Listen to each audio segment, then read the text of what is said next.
Што святкуе Лукашенка і яго чыноўнікі, як ідэолагі перапісваюць чарговую гістарычную падзею, а таксама што вядома пра загадкавае звальненне вядомай топ-чыноўніцы. Вітаем, сябры! Гэта наша Ніва, і зараз мы ўсё вам раскажам. Спектакль для Лукашэнкі і шампанскае ў кароўніку. На выхадных і ў панядзелак працягнулася турнэ кіраўніка Беларусі па Гомельскай вобласці. У суботу ён прыехаў у Петрыкаў, на прыкладзе якога яму паказалі развіццё сацыяльнай інфраструктуры ў невялікіх райцэнтрах. Гэтаму гарадку пашанцавала крыху больш за астатнія, бо яго павесілі на Беларусь-Калій, які мае ў раёне горна-абагачальны комплекс. За кошт прамысловага гіганта ў Петрыкаве з'яўляюцца новыя сацыяльныя аб'екты і мадэрнізуюцца дзейныя. Спачатку Лукашэнку паказалі раённую бальніцу, якую летась укамплектаваў якраз Беларусь-Калій. Не паспеўшы зайсці ўнутр, ён загаварыў пра фельчарска-акушэрскія пункты на сяле і даручыў з імі разабрацца. А калі Лукашенко кажа пра грошы, то ничем добрым это звычайно не скончивается. Надо разобраться, чтобы мы не тратили лишние деньги, а сконцентрировали их у него.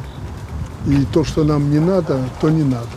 Я не за то, чтобы позакрывать там ФАПы, больницы участковые и так далее. Но надо посмотреть, где надо. Калі ж Лукашенку нарэшце завялі ў гінекалагічнае аддзяленне, то здарылася міні-сцэнка. Справа ў тым, што гэтым аддзяленнем на працягу 11 гадоў кіруе сірыйскі доктар, які даўно атрымаў беларускае грамадзянства, мае жонку і 3 дзяцей. Лукашенко ж адразу паспрабаваў пажартаваць, але атрымалася як заўсёды. Ты главный здесь, да? Позвольте представить, доктор Фади, родом из Сирии, 11 лет заведует отделением, многодетные дети. У нас работает один Так точно. в Сирию точно. 3 детей. Ни в коем случае в Сирию не отпускать. Мы понимаем, что там им помощь нужна, мы готовы. Ты не забыл арабский язык? Нет. Вот, нам это тоже важно.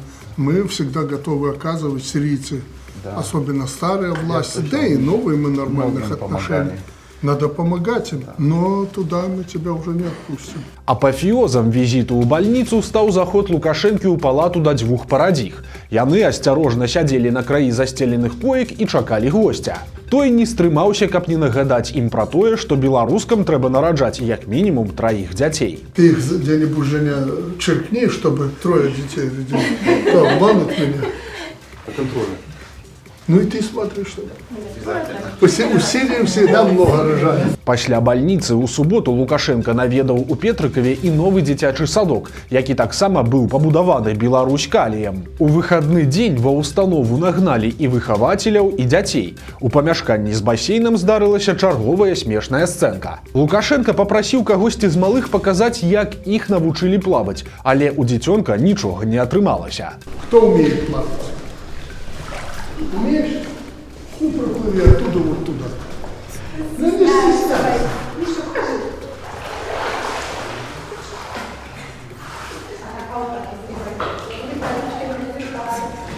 Это у нас учитель плавчика или... Это руководитель физического воспитания по плаванию, да? По плаванию, да? Что ты не научила ее плавать? У нядзелю ж Лукашенко разам з чыноўнікамі займаўся інспекцыяй малочна-таварнага комплекса ў гаспадарцы Аграляскавічы. Паўгода таму ён ужо прыязджаў туды і загадваў жестачайше навесці парадак. У выніку кіраўніку Беларусі прадэманстравалі новыя памяшканні, якія ўзвялі ўсяго за 1,5 месяца, але і тут Лукашенко знайшоў да чаго дакалупацца. Какие были раньше телятники?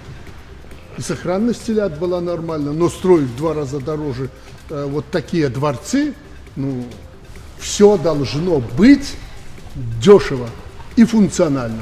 Не надо строить с излишествами. Ну, дворец, ничего не скажешь, дворец. Но надо понимать, что этот дворец при минус 30 так телятки себя чувствовать не смогут. Згадаў Лукашенко і папку з фотаздымкамі памерлых цялят, якую ён паказваў у пятніцу губернатару Крупко.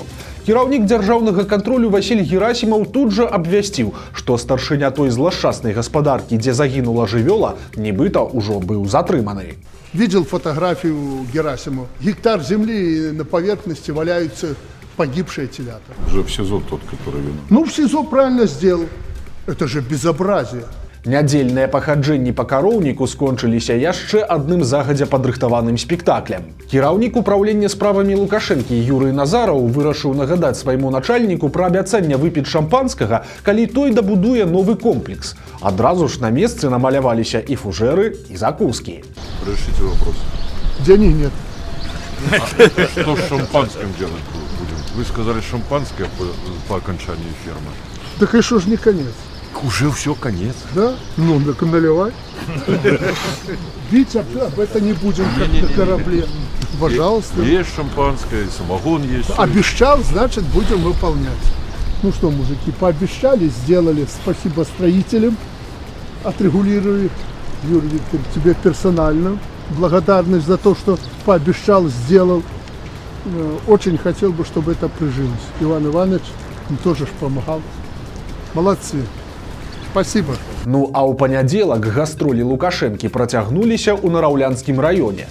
Там яму даклалі пра пасяўную і паказалі чарговую узорную гаспадарку, але і тут не абышлося без сцэнкі. Падчас размовы з токарам Саўгаса Зара Лукашенко нагадаў таму пра важнасць падрыхтоўкі сабе маладой замены. Один из лучших на Рорлянском районе токар. Почему один? Он лучший? Лучший, да. Молодец, спасибо. Все необходимо. Но он должен учить пару человек еще. Такой Это для нас очень важно. Но у меня-то есть. Вот. Гвардия, а у тебя? Лукашенко працягвае свой атракцыён з пераемнікамі, на якім катаюцца розныя чыноўнікі. Сёння ў іх лік упершыню для сябе трапілі губернатар Крупко і ўжо згаданы Назараў. Вось толькі праўда ў тым, што нікому перадаваць уладу насамрэч ён не збіраецца, і замены ніякай на гарызонце проста няма. Улады разам з ідэолагамі прыняліся перапісваць чарговую гістарычную падзею. У нядзелю адзначалася 40-я гадавіна трагедыі на Чарнобыльскай атамнай электрастанцыі. І з гэтай нагоды па ўсёй краіне прайшлі разнастайныя мерапрыемствы. Але замест жалобы атрымаўся кампот з чырвона-зялёных аўтапрабегаў, прэс-тураў блогераў на забруджаныя тэрыторыі і радасных сюжэтаў пра аднаўленне заражаных земляў. Так, нядаўна прызначаны міністр інфармацыі Дмітрый Жук заявіў, што трэба не плакаць па мінулым, а аналізаваць вынікі зробленай працы. Цытата. Падчас Вялікай айчыннай вайны загінула больш за 3,5 мільёны беларусаў. Вось гэта трагедыя. А тут тэхнагенная аварыя. Мы далі рады, і гэта не катастрофа. Канец цытаты. У публікацыях дзяржаўных СМІ да гадавіны аварыі на Чарнобыльскай атамнай электрастанцыі асноўнымі тэзісамі сталі паспяховае пераадоленне наступстваў і выдатнае аднаўленне пацярпелых абласцей. Так, напрыклад, дэпутатка Жанна Чарняўская расказала, што малочныя прадукты забруджаных тэрыторый выдатна прадаюцца як унутры Беларусі, так і за яе межамі. А хойніцкі сыр пармезан нібыта не саступае па якасці італьянскаму ці французскаму. І ўсё гэта, на думку чыноўніцы, стала магчымым дзякуючы Лукашэнку, які не кінуў гэтыя землі і пастаянна сочыць за тым, які вынік даюць дзяржаўныя праграмы. Ну а ў Мазыры наўпрост сфальсіфікавалі гістарычныя падзеі. Як заўважылі журналісты выдання «Флагшток», падчас мітынгу артысты мясцовага драматычнага тэатра паказалі сцэнку абвяшчэння пра катастрофу ў Чарнобылі. Але праўда ў тым, што ў гарадах Гомельскай вобласці ніхто не абвяшчаў ніякай трывогі. Пра аварыю ведала толькі партыйнае кіраўніцтва, і яно было зацікаўлена у адсутнасці панікі і гнала людзей на першамайскі парад. І менавіта такім чынам з падачы лукашэнкаўцаў чарговая трагедыя ператвараецца ў прапагандысцкі фарс. Адбылося загадкавае звальненне вядомай топ-чыноўніцы. Савет міністраў вызваліў ад пасады першую намесніцу старшыні дзяржаўнага канцэрна Белдзяржхарчпрам Тацяну Шатко. У якасці прычыны яе звальнення ўказаная незвычайная фармулёўка, якая гучыць наступным чынам. Спыненне допуску да дзяржаўных сакрэтаў, што перашкаджае працягу працы на займанай пасадзе дзяржаўнага служачага. Па законе доступ фізічнай асобы да дзяржаўных сакрэтаў спыняецца альбо узнікненне неабходнасці ў ім парашэнні кіраўніцтва, альбо праз нейкія іншыя абставіны.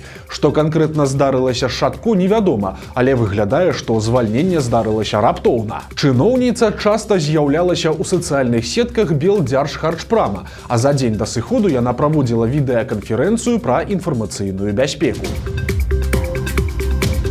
Ці памятаеце вы гісторыю пра маладую дзяўчыну, якая памерла ад татуіроўкі? Дык вось аказалася, што гэтая гісторыя скончылася яшчэ адной смерцю. У мінулым кастрычніку у маладзечні здарылася трагедыя. У гарадской бальніцы сканала 21гадовая дзяўчына.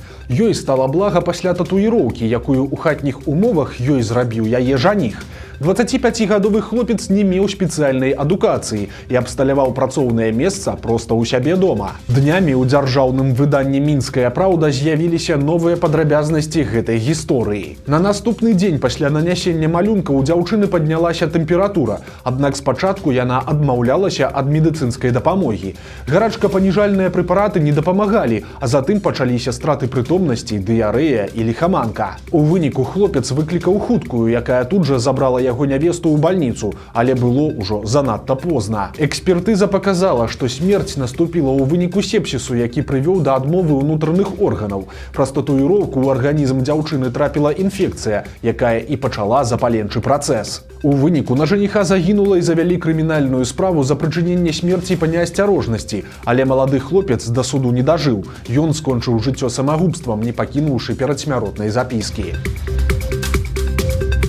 А ў Мінску проста на школьным стадыёне памёр 18гадовы хлопец. Вечарам пятніцы кампанія падлеткаў гуляла ў футбол на стадыёне сталічнай гімназіі нумар 14, і падчас гульні аднаму з хлопцаў раптам стала дрэнна, і ён упаў на зямлю. Каля паўгадзіны медыкі спрабавалі рэанімаваць яго, але ў выніку ім давялося канстатаваць смерць. Памерлым жа аказаўся 18гадовы першакурснік эканамічнага універсітэта.